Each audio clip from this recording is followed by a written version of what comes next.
enjoyed. I know I was supposed to make only my Maiko video, Maiko Kanzashi, but it just turned into like pretty much all my Kanzashi. I tried to stick to the ones for my Maiko Henshin, but a lot of these, again, I do use interchangeably.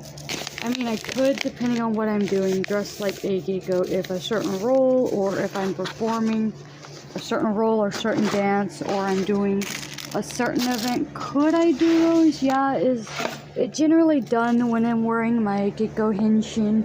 Not really. Again, I do make my own kind of exceptions for that, and that is also kind of in the style of the real geiko and maiko, the real geisha, the real Yeigi, and Hangyoku.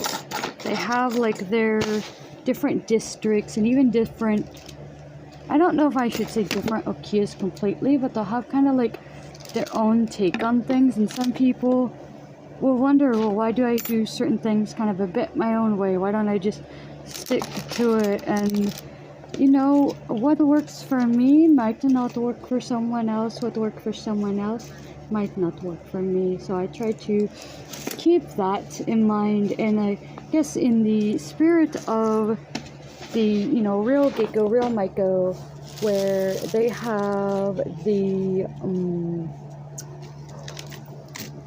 I don't know how to say, you know, some of the okiya is similar but different because they're inspired by like Kyoto, because Kyoto shared a lot of their culture and fashion and ideas, being that they were the capital of Japan for like 1,000 years before the capital had been moved again. And actually, Japanese capital had moved a couple of times in its history.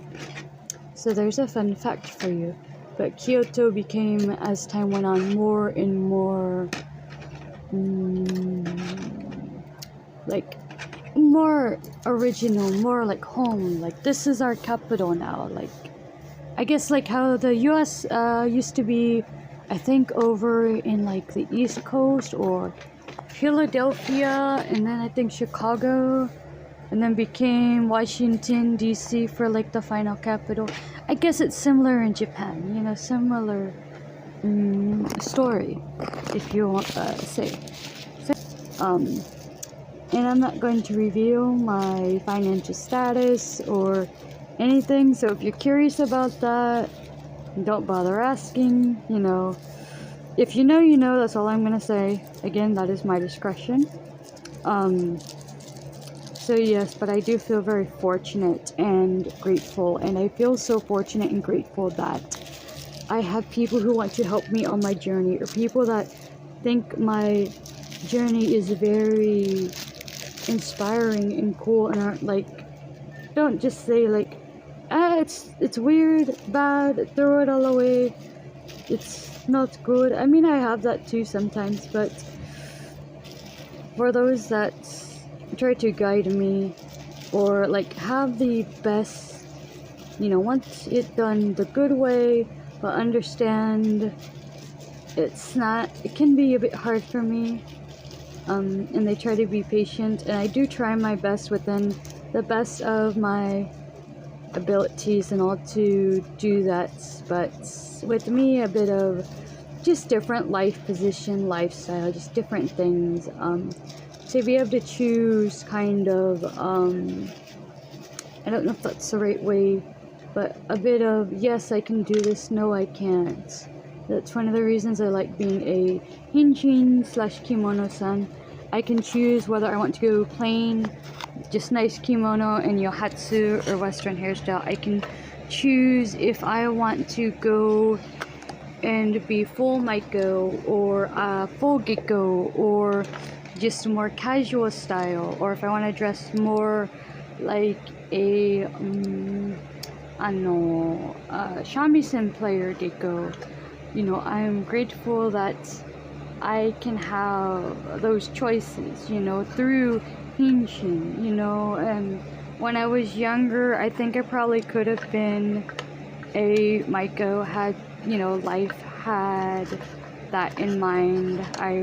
I was under the weight limit, I was at the top of the height limit. Yes, Maikos generally have a height limit. They generally can only apply if you're up to a certain height. I was at the top of that height, like, you know, and part of that is because they are still teenagers. Maiko are.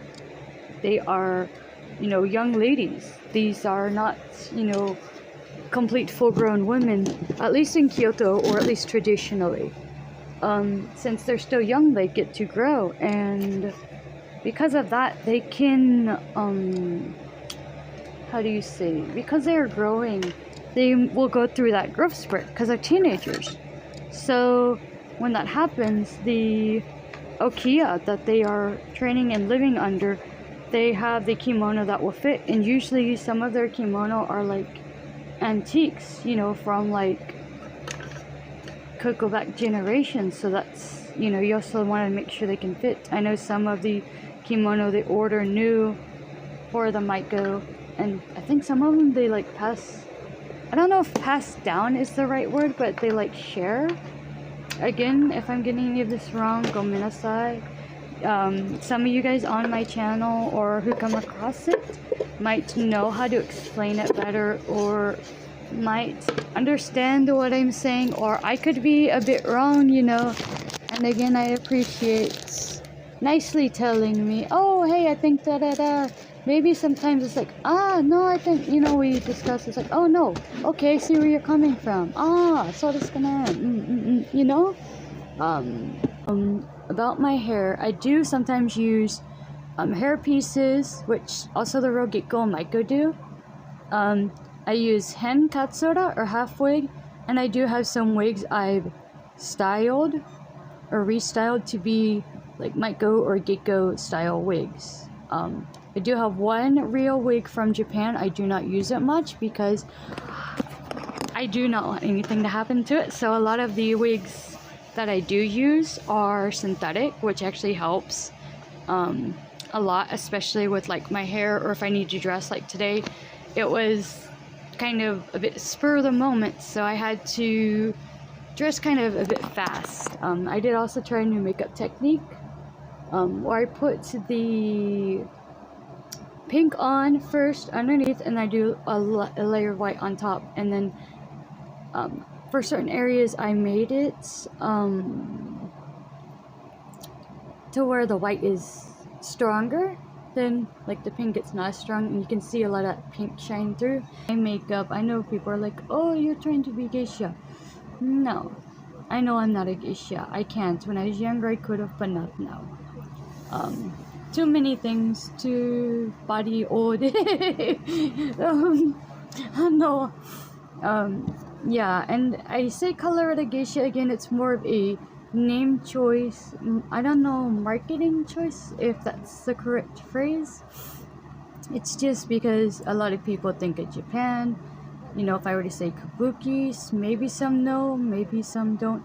Geisha, they can understand, oh, the people with the white makeup, the ladies with the white makeup, and they were like the tuketa, or, you know, they kind of get it. They do something with dancing or something, or, you know, so, you know, they kind of have an idea, and that's a very famous symbol of Japan. I am not a geisha. Never was. More than likely never will be. And I am okay with that. Again, I'm not trying to steal the geisha's thunder or say I'm a real geisha. I straight up have admitted in several videos I am not a real geisha. And my descriptions too. I'm not a real geisha. I am a kimono-san / shinshin-san. I perform, I dress up, I do the makeup, I do a bit of talks on geisha, Japan. I can wear yohatsu style or just yukata kimono. I can dress people in yukata. Just again, depends. I can perform some Japanese style dances. I don't say directly Japanese dances because I don't have any official schooling or classing in Nihon Boyo, traditional Japanese style dance. I do have worked for, again, over 14 years studying, especially the dance. I know a little bit of the language. I can read a little bit of the kanji. I'm not good like I used to be. So I just do what I can to make it work. A lot of my kimono you see in my videos are upcycled, or they're cotton poly blend, maybe silk cotton blend, that I have made. I use those a lot in my day-to-day henshin. Unless it's something really special, or I'm dressing up for a specific reason, or putting on a specific performance. Usually I'm wearing my homemade kimonos. I do have technically 2 hikizori.